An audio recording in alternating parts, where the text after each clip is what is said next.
Okay, so here we are at Taj Dubai Business Bay Hotel. My team and I are actually setting up for a conference, and this conference is about for 150 people, which is going to happen.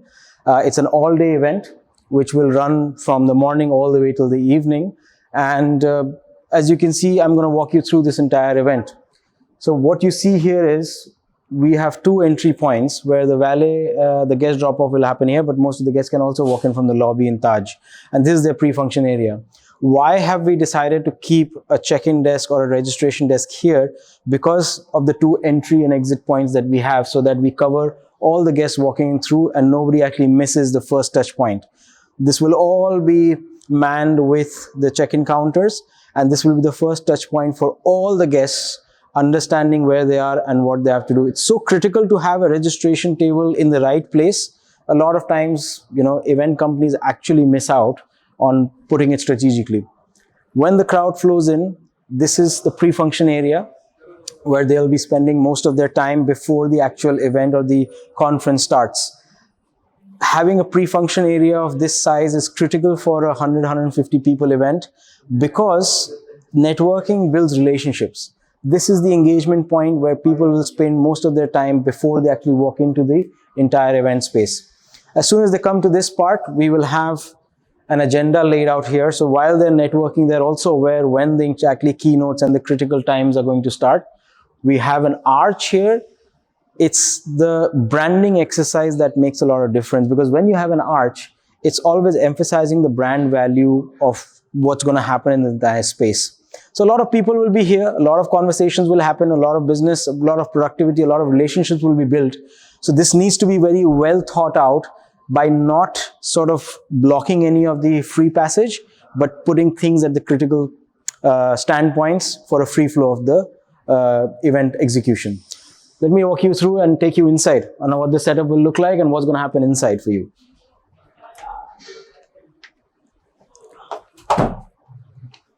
Raza, how are you? Good. How about you? Good. So Raza is our event specialist for this particular project, and he's been actually from stage one, he's been handling and helping the client manage the event. So Raza, tell me, how's it going right now in the space? It's going good, Ankur. As you can see, we are almost done with the setup. We just have a few more things to be finished, like the screen. If you can see over there, we have the screen that is we're getting the final touches to be done over there. We have a few branding elements also, a little bit touches to be done, and Nice. we are almost we are done with it.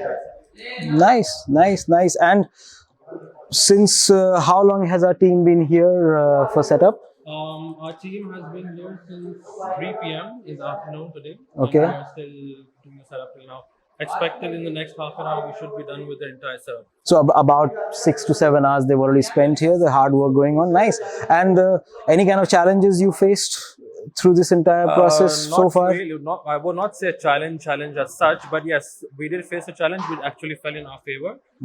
So basically, we were actually supposed to set up at tonight 12 a.m. onwards. Okay. But what happened was that I checked with the hotel, and the hotel told me that you can come a day prior, Right. a few hours prior, and then you can start the setup. So that actually fell in our favor. But the only challenge that we faced over there was to prep the team in that short period of time so that they can get ready. And So how did you manage to mobilize with this change? this is the efficiency of the team, you could say. The team was completely ready because they were anyways fixing the elements and they were loading the stuff anyway. So I told them just if you could hurry a bit more, and then they said no problem, we can try our best. And then it actually fell in our favor, and then we got things running up as soon as possible, and then we quickly moved in, and then here you go. We have the setup Nice. ready. So tell me one thing, I have a question. Yeah. Why do we have the riser panel above the stage so high? So basically, if you the last time we had faced a slight challenge where we had the screen from the bottom of this, from the top of the stage, Yeah. up above on that. Okay. So what we had what we faced the problem was that when the speakers, the panelists were sitting on the stage, they were blocking the screen content from the bottom part. So this time we kept that into consideration, and we thought that no, let's try to fix that issue. So what we did was that we we kept the riser 1 meter. We could keep it 50 centimeter also, but still we were understanding that it would still cut the content, the screen content as per their heads. So we made it a bit more, we added more 50 centimeter, and then we took it more higher, so that now if the panelists are sitting in front of the stage, in front of the riser, their heads will not cut anything at all, and then the content will be completely visible to all the guests who are sitting. Awesome, awesome, great thinking. I mean, I think in a conference, content is the most important part, anyways, right? Absolutely. So great, Raza. I will leave you to it. I hope you have a great time for the event. Sure. Carry on. I'm gonna take the team and walk through the entire space again. Sure. Cool. Thanks, Raza. So here we have the entire team, as you heard from Raza. There is a very critical reason why we actually added this strip under the screen. When you will have chairs here, when you will have a keynote speaker, a lot of content actually blocks out. A lot of times companies who actually host conferences or event management companies don't realize this part, but the content is the key here. Because it's a conference, you're actually sharing knowledge, you're talking to people, you're imparting critical information that goes a long way. And if that is not visible, then what's the whole point of having a conference like that? So we understand this, and that's why we have a screen like that. For a 150 people event like this, that's the kind of size of the stage that we recommend, so that all the way till the back, it's critical for everybody to see what's on the screen. That's why we've raised it a little higher on this.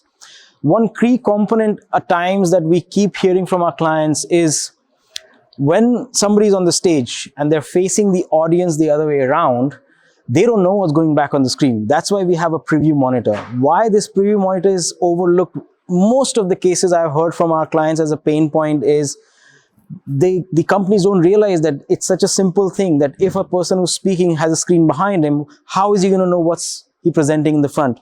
So it's very standard process that we follow, that we always give a preview monitor if there is a screen involved. It doesn't matter whether it's a small screen or a big screen, but it has to be involved. We have the lighting. If you'll notice the lighting on the top, those lightings are specifically for highlighting the speaker.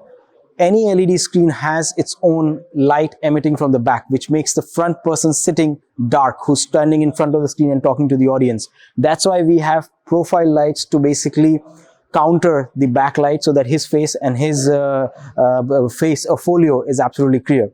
So we have the entire lighting setup, gives a great feeling, not just during the event, before the event, after the event as well, and sets the right mood when you're actually hosting a conference like this.